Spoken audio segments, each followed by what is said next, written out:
Hello all again, it's Jules here for WhatCulture.com, back again with a show that once was soaked in anger, where I look at the facets of gaming that make my neck veins swell bigger than the throb-on that Kingdom Hearts has for darkness. Now, if I seem a little bit more chilled than usual, it's because my doctor says I've been putting too much strain on my heart and Jeremy, and has given me some medication. I use medication in those inverted commas because he operates out of a van that's never in the same place and doesn't hang around for very long. Oh, speaking of which, here's Rich with my food. Hey, Rich. All right, Jules, I brought you some bread and water just how you... Rich, you got my bread wet. You got my bread wet. You got my bread wet!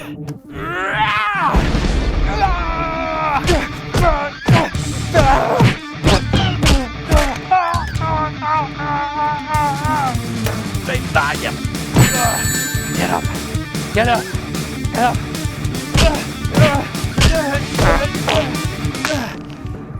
It's not really working, this, is it?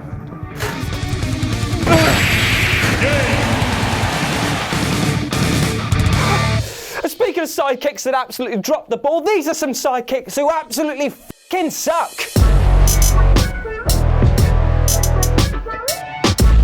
Let's begin with this jug-eared twat telling you about a f***ing lug of a cat, Mog the Moogle from Final Fantasy XII. Now, I love Moogles. They're cute, they're cuddly, and they can kick ass when they want to. Hell, they even do fantastic work at the Postal Service in the Final Fantasy universe, which is why I've never missed a copy of Sexy Sin Erotic Space Whale Weekly. However, if there is one Moogle that can post himself straight to the f***ing bin, it is Mog the Moogle from Final Fantasy XIII-2. Now, I know that Mog appears in other games, but in XIII-2 he is an insufferable lump to such an unprecedented degree. And the worst thing is that Mog isn't the absolute pits because he's useless. No, it is much more than that. In the game, he turns into a weapon for Serra, he can be tossed over a hedge to go nab items, which reminds me back when I used to have custody of you and what we used to get up to in the past. And also he helps out in battle by slowing time down so I can get a preemptive strike on enemies. So why is he one of the worst sidekicks ever? Well, I've got two words for you. Kupo. These two words have become more dreaded to me than the sentence, I'm pregnant. It is like cleaning my ears with a Q-tip made of fucking sandpaper. It is the sound that haunts my waking life, and it ends nearly all of his idiotic ramblings. Also, he's a bit of an arsehole. He whines, he cowers, he looks like a sack of flour that someone's kicked the eyes into, and he even alludes, at one weird point, to killing his allies.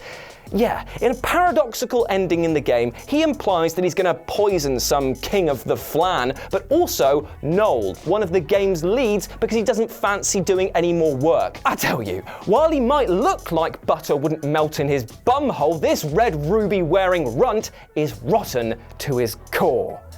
Right, so going from flan to fungi, let's talk about mushrooms and Mario. And no, I'm not going to start shiitake talking smack about Luigi or Peach, but these two little tumours who go lovingly by the name of Yellow and Blue Toad. Parents really put a lot of effort into the naming process there, didn't they? I can't really talk. My name's Julian.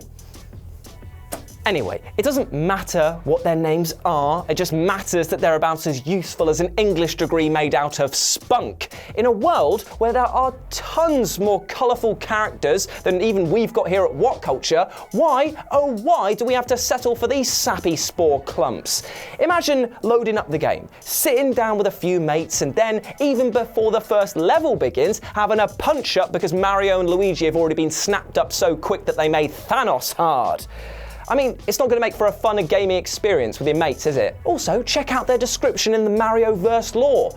Blue Toad is one of many fungal fellows out to lend a helping hand. His platforming skills stack up quite nicely to Mario's. How bloody generic can you get? That is akin to the description of that friend of a friend that you bump into while out with your real mates and make plans with, but will never happen. Ever. AKA my relationship with Rich Hudson. Explosion.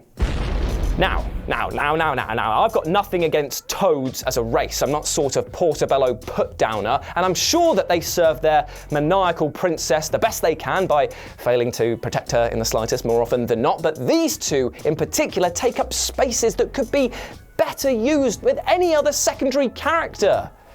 It's a waste. And speaking of nameless pawns, no, it's not time to talk about my list of sexual conquests, but actual pawns in the game Dragon's Dogma. These guys must be at once the most subservient and bloody brain-dead race of beings in existence.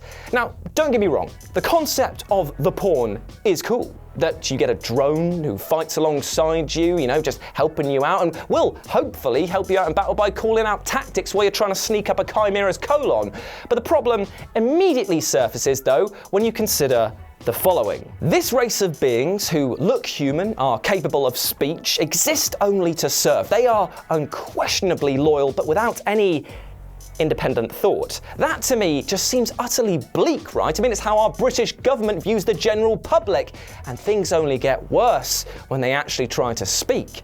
I don't know if Capcom were on a time limit or they just watched a few clips of Sonic 06 and thought that 3 lines of dialogue on repeat is enough to break for brunch, but seriously, hearing Harpy, Harpy, Harpy again and again makes me want to go out and stab Rachel who works here, and she's fucking lovely. And there's no immediate fast travel system, meaning that you've got this kind of road trip scenario where the only radio station available is the sound of nails on a chalkboard FM, but the chalkboard is actually your own bastard ears and the nails are 1,000 hungry ants. You can even sit them down in a chair and tell them to shut up. And it still has little effect. I mean, YouTubers who put up videos explaining how to make these mindless drones calm the hell down raked in viewerships of the thousands. All because, who could have guessed it, that maybe somebody whose entire life motto is say what you see, probably is gonna get a bit annoying after a while. Am I right? And one cannot speak about annoying with at least having a passing glance over to the Resident Evil franchise, which has had its fair share of pretty stinky sidekicks. Now, logic would dictate that Ashley would make this list/not list because she's about as wanted as a shotgun wound, but if you're being picky, which I obviously am, then she doesn't really fit the bill because she's more of a glorified escort mission. No, the person that I want to take to task today is Sheva from Resident Evil 5. Now, as a character, I've got no issue with her. She's a strong female lead, capable of hot leading the undeading alongside Chris Rock Smasher Redfield. But it's her AI that is truly abysmal. If you are unlucky enough to play this game solo, then you are going to be in for a world of hurt, as Sheva uses up valuable healing items just because she saw a picture of a spike once, and she has the accuracy of Google Maps if it was programmed by a senile old man. She's also got the life preservation skills of a toddler who is obsessed with putting forks into electrical sockets, as the amount of times that I've seen her run towards a grenade I've just thrown was astronomically high. No, don't worry, love. I'll kill all these guys, grab you some ammo because you've wasted it all shooting at a potted plant, and then I'll come patch you up. No, don't get up. You've done enough. Then again, Sheva lasts longer than both I do when your mum's on the suck, seeing as she's a man-batter hoover, and Donald from Kingdom Hearts, as he's the first to pass out like a teenager pisshead on the hooch. And also, that is my one per list. Even though this isn't a list. But you should buy the t-shirt anyway, teespring.com, down there. Now, if there is something that I adore, it is crossovers, and the worlds of Kingdom Hearts and Final Fantasy colliding ticked me in all the right boxes, if you know what I mean. I may not have understood what the ever-loving chuff was going on in these games, but I bloody love them. It is a shame, therefore, that on my countless journeys to stuff my darkness into people's hearts or unlock the bodies of the pesky unversed or whatever it is I'm meant to be trying to do, that I have to share my time with one Donald Corkscrew Dick Duck. For while this mallard might think he's well hard, he's always the first to drop in battle, and it's infuriating to have to heal him when it's literally one of his only jobs. I would rather have Donald Trump than this duck, because at least his barrier spell sounds like it would be more horribly impressive, although both are bloody useless in a support role. Check out that fresh hot satire. Now don't get me wrong, when this wet dip is firing on all cylinders, he can help turn the tide of battle, but so many times have I spun the camera around just to see him, I don't know, taking a snooze or hitting foes with his stick instead of casting. I don't know. It was actually something damaging. Also, and I do hate to bag on the guy, seeing as he's got a speech impediment, but even the Kingdom Hearts wiki has a pop at him. It states he often provides comic relief more than advancing the plot, despite the amount of camera time he has in the series. That is like saying, my God, please stop acting like a tit, you are embarrassing yourself. It's a shame, because he's a childhood hero for many, but when I've got my hands full of evil, I want the duck that f***s, not the duck that sucks. Anyway. I'm getting steamy now. Jeremy, why don't you take the next one? What you got for us right now? Otis from Dead Rising f***ing sucks! You know what, mate? I can't argue with that one. The man is a drill to my happiness, and he constantly calls me up at the worst time. Speaking of which, here we go. Hello, dial a dickhead. Yes, Jules speaking. Oh, hello, Otis. You thought you'd just interrupt my show, did you? Oh, thank you. Well, much like my granddad, I'm gonna have to put you down now. All right? Bye.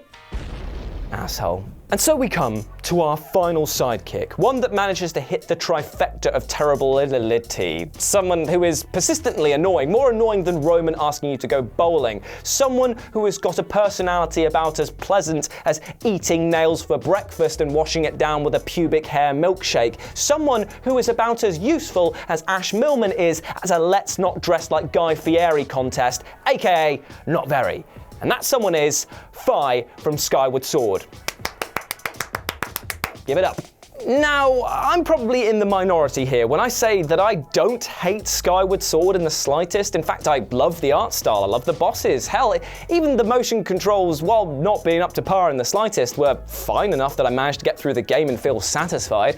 However, I can never forget that with each step that I took, my journey was being shared with a being that was 110% arsehole in every single way. She lists every detail, every obvious detail, and then has the gall to have the character quirk of repeating everything so much that it boils my piss. I also hated the fact that even when she asked if I knew how to do something and I said yes, that she'd tell me anyway. Fi, you are not my lawyer. Stop treating me like I don't know what I've done or how to kill people. And the one thing that this absolute drip is meant to be useful for, aka dowsing for items and plot progressing MacGuffins, is completely undone by the simple fact that the game zooms in on the highlighted objects so you can't find them anyway. I'd hate to say it, but I'd rather have Navi back. So what you have is a smarmy, shiny nuisance that's utterly useless, and I tell you what, sister, I've got that market covered, so pour yourself down the drain, you slosh nonce. Oh, okay. Right. There we go. That was another episode of These Things Suck. Not a list, an episode. I hope that you have enjoyed the state that me and Jeremy are now in. We do kill ourselves literally for your pleasure and enjoyment. But if you want to basically pay something back, then why not take a look downstairs? Not downstairs right now, I'm not wearing any trousers, it's a bit awkward. But go down to the Teespring store, not the shore, even though there's an ocean of content. I pulled it right back there. Reel it in. And you can buy a t-shirt. Hopefully somebody, the paddy wagon's gonna pick me up soon. I'm sorry. And you can follow me at RetroJ with a 0 and Rich on his handle here at Pickups Change Toe. As always, I've been Jules. You have been awesome. And never forget that I'm exhausted. I need to sit down. Until next time, stay safe. And don't eat any wet bread like this guy here, because it's disgusting. Bye.